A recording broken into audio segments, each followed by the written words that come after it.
பரபரப்பாகவும் விறுவிறுப்பாகவும் நடிகர் சங்கத்துக்கான வாக்குப்பதிவு நடந்து முடிந்து அதற்கான 5 மணி அளவோடு அந்த வாக்குப்பதிவு முடிந்துவிட்டது. அதையடுத்து காவல்துறையினர் வாக்களித்தவர்கள் அனைவரும் இந்த பள்ளி வளாகத்தை விட்டு வெளியேற வேண்டும் என அறிவுறுத்தியிருந்தார்கள். அதன் அடிப்படையில் எல்லா வாக்காளர்களும் வாக்களித்தவர்கள் அனைவரும் இப்பொழுது வெளியேற்றப்பட்டு தற்பொழுது ஊடகத்தினர் மட்டும் இந்த இடத்தில் இருக்கிறார்கள். நீங்கள் சொன்னது போல சரியாக 5:30 மணிக்கு அந்த பூத் ஏஜென்ட்டுகளின் முன்னிலையில் அந்த வாக்கு பெட்டிகள் சீல் வைக்கப்பட்டிருந்தது. அது மட்டுமல்ல, தபால் வாக்குகளும் சீல் வைத்து அவர்கள் முன்னால் சீல் வைக்கப்பட்டு எந்தெந்த அறைகளில் அது எண்ணப்படுகிறதோ அந்தந்த அறைகளுக்கெல்லாம் அது எடுத்து செல்லப்பட்டிருந்தது. சுமார் இந்த வாக்கு எண்ணிக்கை 8 அறைகளில் நடைபெற்று கொண்டிருக்கிறது. நீங்கள் பார்க்கின்ற அந்த பள்ளி வளாகத்தில் தான் அதை தொடர்ந்து நடந்து கொண்டிருக்கிறது. அந்த தரைத்தளத்தில் தலைவருக்கான வாக்கு எண்ணிக்கை நடந்து கொண்டிருக்கிறது. மற்ற பதவிகளுக்கான வாக்கு எண்ணிக்கை மற்ற 7 அறைகளில் தொடர்ந்து நடந்து கொண்டிருக்கிறது. நாம் இதை வைத்து பார்க்கும் பொழுது அதாவது சுமார் 3139 பேர் வாக்களித்திருக்கிறார்கள் என்று சொல்லப்படுகிறது. அதில் 1824 பேர் இன்று இந்த மையத்திற்கு இன்று வாக்களித்தவர்களுடைய எண்ணிக்கை அதுவாக இருக்கிறது. அது மட்டுமல்ல, சுமார் 783 வாக்குகள் வெளியூர்களில் இருந்து தபால் மூலமாக வந்திருக்கிறது.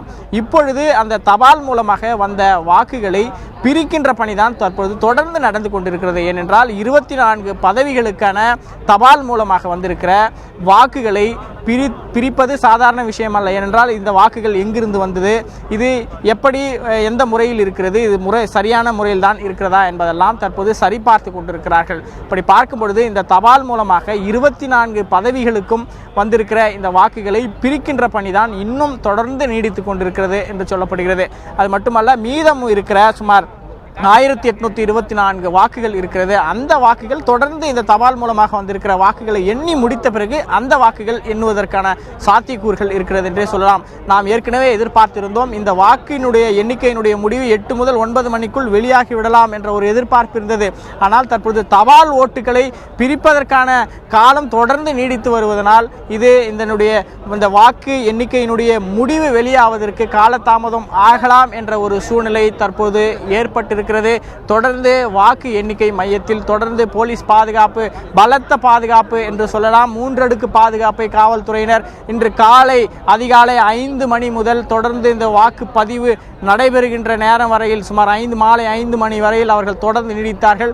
அதன் பிறகாக ஏற்கனவே வாக்குப்பதிவு நடைபெற்ற பொழுது 2 பிரிவினருக்கும் இடையே ஒரு மோதல் சம்பவம் நடைபெற்றது. அது மட்டுமல்ல, வாக்கு பதிவு செய்பவர்களுக்கு மத்தியிலேயே சில சச்சரவுகள், சலசலப்புகள்லாம் ஏற்பட்டிருந்தது. இதை அவர்கள் காவல்துறையினர் தொடர்ந்து கவனித்து வருகிறார்கள். அது மட்டுமல்ல, வாக்கு எண்ணும் பொழுது எந்த விதமான மோதல் சம்பவங்களும் நடந்துவிடக்கூடாது என்பதில் காவல்துறை அதிகாரிகள் கவனமாக இருக்கிறார்கள் என்றுதான் சொல்ல வேண்டும். இந்த வளாகத்தில் இருந்து தேவையற்றவர்கள் எல்லாம் வெளியேற்றப்பட்டிருக்கிற நிலைமையில் தற்போது வாக்கு எண்ணிக்கை மிக அமைதியான முறையில் தொடங்கி அந்த தபால் வாக்குகளை எண்ணுவதற்கான பணிகள் தொடர்ந்து நடந்து கொண்டிருக்கிறது.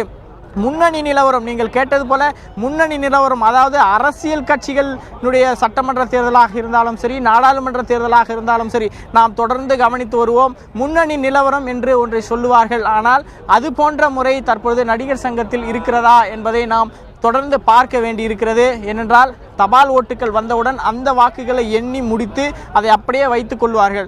மீதம் இருக்கிற இன்று நடைபெற்ற அந்த வாக்குப்பதிவுகளை அதை தனியாக எண்ணி ஒட்டுமொத்தமாக, ஏனென்றால் பெரிய அளவில் இந்த வாக்கு எண்ணிக்கை என்பது 1 லட்சம் 2 லட்சம் என்று இல்லை, வெறும் சுமார் 3000 சொச்சம் வாக்காளர்கள் மட்டுமே வாக்களித்திருக்கிறார்கள் என்ற முறையில் அவர்கள் ஒட்டுமொத்தமான வாக்குகளையும் எண்ணி முடித்த பிறகு ஒட்டுமொத்தமாக அங்கு இருக்கிற பூத் ஏஜென்ட்டுகள், அதே போல அந்த 2 பிரிவில் இருக்கின்ற உறுப்பினர்களுடைய சம்மதத்தின் அடிப்படையில் அந்த வாக்கு எண்ணிக்கையினுடைய தேர்தல் முடிவை அவர்கள் வெளியிடுவார்கள் என்ற எதிர்பார்ப்பு இருக்கிறது.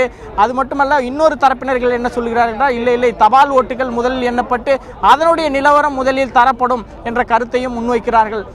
இருந்தாலும் இதுவரையில் நாம் தொடர்ந்து இந்த வளாகத்தில் காத்து கொண்டிருக்கிறோம்.